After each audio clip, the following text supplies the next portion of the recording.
Welcome to Telling It Like It Is Football Preview, Pro Football Preview. We don't do a college show. This is Dave Scholler. I do an Athletics Weekly podcast. Also do updates on other big events, but we're going to have a weekly show. But today, AFC West Preview.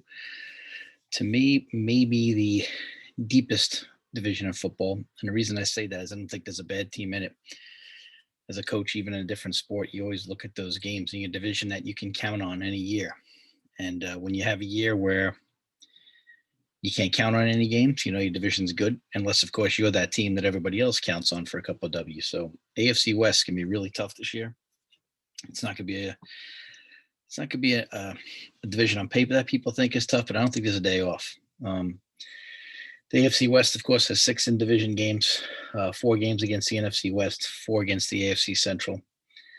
And, and then we have 3 other games after that. So, which we'll get to in a minute. I'm a big schedule guy, and the schedule definitely plays a part, especially now that you had the extra game. It's an extra game against a foe that should struggle on paper, and that's how the schedule is made every year. So a team that wants to rise up, the NFL has I like the system. I didn't like adding the 17th game, but I like the system of having that schedule rise up. I'm a big Viking fan myself, even though I live here in New York. If you've ever listened to Jet and Giant fans, you know why I'm a Viking fan. Since Fran talking to him way back in Super Bowl days, watching a Steeler Viking Super Bowl with my grandfather, I asked him who he was rooting for, and he said the purple guys, and I've been there ever since. So that's here nor there. We still haven't gotten one yet ourselves. Haven't been back since that Raiders Super Bowl, but that's all right. Still love my Vikings. But I'm a big believer in the schedule. But this division is rough. Obviously, the Chiefs are in there, so much offensive weapons. But we'll see if they have the hangover. Usually, the losing team in the Super Bowl has a hangover. But I think Mahomes can cure most problems of a hangover. I still can't believe how poorly they played. It just goes to show you, as a coach, I always believe that things that throw off your concentration level during the week make a big difference. And during the week of the Super Bowl, Andy Reid's son had that horrible car accident, and you could tell it just started the week spiraling the other way. And I know people say it doesn't have an effect on the game, but it does. It has an effect on everything. Puts a negative light onto something that you have to focus on and be so positive. Every Sunday, we're going to release this show this week. We'll have football preview on Sundays, all right, in the mornings. And we'll go through every game. We'll make a prediction. So, if we'll make the prediction with the point spread. But if you look here, again, obviously Chiefs are the Chiefs. They've added some depth at defense on offense, but they're just going to be a tough club. The wild card to me is the Chargers. They showed so much upside last year with their quarterback. Lost a lot of tough games. Played people really tough, and I think that they're just going to be Herbert's going to be a huge step up. I think the Chargers are going to be very, very tough. The Raiders are the big wild card in the division, because the Raiders are the team that, they're on the verge of being a good team, but there's something missing with that offensive line right now. And this is, a couple of years in now for the Gruden thing, and I'm a Gruden fan, but a couple of years in now, and Gruden's going to start to feel some pressure to start to produce. And, that's how it goes. It's always about pressure after a while. First year, maybe you get a honeymoon, but it's been a couple of years now. So we'll see. And of course, you have the Broncos, who just made Teddy Bridgewater, their former Viking, their starting quarterback. I'm not sure. I wasn't there every day, him or Locke. I think they're both good options, but the Broncos get Von Miller back, and they should be tough. I really think with the wide receivers they've accumulated, they're going to be a tough team. But again, getting to the schedule here, and what do you think is going to happen here? And this is where I think that the teams always have a good chance to rise up in football. Whereas other sports, the schedule is so perfectly laid out, it doesn't really favor you to be a bad team the year before or a good team the year before. But in the NFL, it definitely makes a difference. It's like the Broncos, they open up here in New York with the Giants, but there are 3 games besides the NFC West, the NFC Central, and 6 games in division. They got the Jags, Jets, and the Lions. Definitely 3 winnable games. Jets got a whole new regime here. Lions, without Stafford, are going to be a shell of themselves, maybe.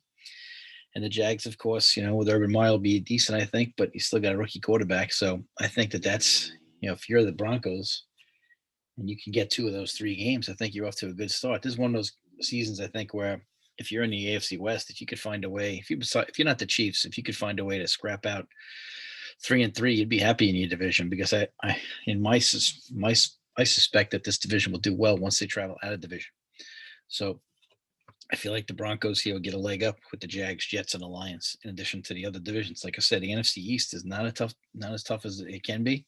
So that's a bonus for the Broncos. AFC Central very tough though, and that's where they might struggle. And AFC Central has no bad teams either.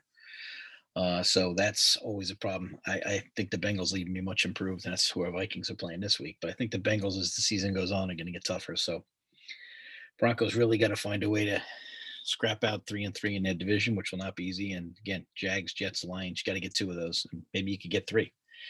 And then you're playing with 6 wins right there before you even go to the AFC Central and the NFC East. And then maybe you have something you could do. Chiefs obviously going to have the roughest schedule, Titans, Packers, and Bills. But the Chiefs, I think, will be fine. I'm not thinking they're going to go 14-2 or anything like that. Like I said, we'll see if there's the losing team Super Bowl hangover, which there usually is. But I think the Chiefs will still win the division. But I don't think it's going to be a cakewalk by any means.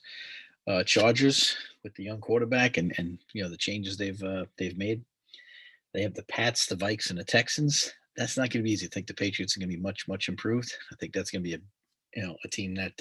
You get an efficient quarterback like the Pats seem to do after they cut Cam. Unfortunately, I think Cam's still not healthy. When he throws that out, you just see the balls in the dirt. And, Cam always had a great arm, and you see the out being 10 yards short, and that's a great test of arm strength. You have to throw that out to the opposite sideline. And the ball's just 10 yards short, even was last year too. So hopefully Cam gets picked up by somebody. I like Cam. But Pats, Vikes, and Texans. So the Chargers' schedule is going to be tough. So Chargers are going to be fighting a little bit. Then we get to the Raiders' schedule. They got the Finns, who I think are really such a toss-up. I mean, they were so high on Tua, and then last year at the end of the season, they started to jerk him around a little bit. So we'll see what happens this year with the Raiders and playing the Finns, because the Finns are going to be a little bit. I don't know. Finns might have. I think they wrecked their own situation. They let the kid grow, but they I don't know. They've done some things where I don't feel like they've given the kid a chance. The Raiders got to play the Bears. I think the Bears are a weird team this year, and of course the Colts, who Wentz has come back really quicker than we expected from injury. You got to give him credit for that. He's got a lot to prove.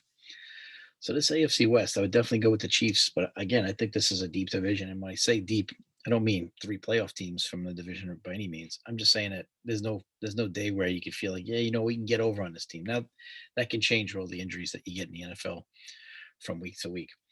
But I definitely feel like it's going to be tough because there's nobody bad in the division. The Bronco defense on paper has a chance to be excellent. They've had some good wide receivers. Teddy's very steady, as we know. Teddy has his pulse never changes. He's just really unflappable. I love Teddy Bridgewater. Him getting injured is one of the worst things that's happened to the Vikings franchise because he'd started to develop. He took us down the field versus Seattle and got us into field goal range, and then of course we missed that kick from the left hash, which we shouldn't have put it on the left hash, but we had missed about 4 kicks that year from the left hash. But then again, I'm being picky. But he still should have hit it. But he missed a lot of kicks from the left hash, so it's kind of funny. But I won't say his name to you Viking fans. But the thing is, again, Broncos got to take advantage of that Jags, Jets, and Lions situation, and I think they will. I think their defense versus three teams. Well, of course, Lions don't have a young quarterback, but Lions should struggle a little bit. So we'll see. And I think the AFC West is going to be one of the more fun divisions to watch. And you got to get off to a good start. And even this Bronco first game with the Giants is very important because the Giants are trying to find themselves as well. Reason I was interested in the Broncos, my son is a Broncos fan, and so it'll be fun. I have many people in the family who are Raider fans, so I have a couple of friends who are Charger fans, so it should be interesting. All right, take care. What's the story? What's the story? Not much.